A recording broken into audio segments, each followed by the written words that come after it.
Stephen Ashton with Nutritionist RX and the Omnivorous Predator. Grow some food. Look at this. Mustard greens. These are the flowers. They look like little crosses from the brassica family. Same family as broccoli.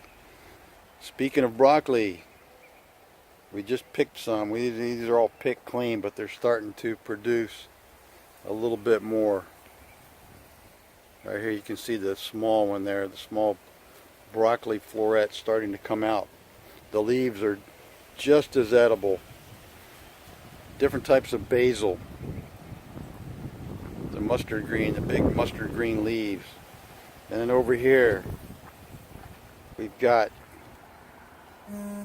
dinosaur kale, rosemary. And then over here, in a little small space, these are Georgia collard greens. They've been growing since last year, and we've been eating off of these things. I just cut the leaves. You can see where the leaves have been cut back to go in the pot, and then they just produce more. It just keeps giving food with minimal water here in Florida, in the drought state. Grow some food. You owe it to yourself to grow food. Be the omnivorous predator. Grow your food, catch your food, seek out good food. I've got these mustard greens that I picked and put in the refrigerator. They're a little bit wilted, but they're still pretty crispy. And you can see the mustard green flowers off to the side there I'm going to use for garnish. Chopping them up fine. I'm going to saute them in a little bit of avocado oil, a little bit of salt.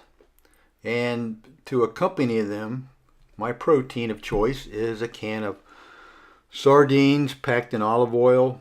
There's some big fillets in there. The skin, you can see the skin is on the other side right there. I guess some people don't like the skin. And then I just put it all together, garnished it with the mustard green flowers, and voila, add a little bit of high grade olive oil to that. And time to eat.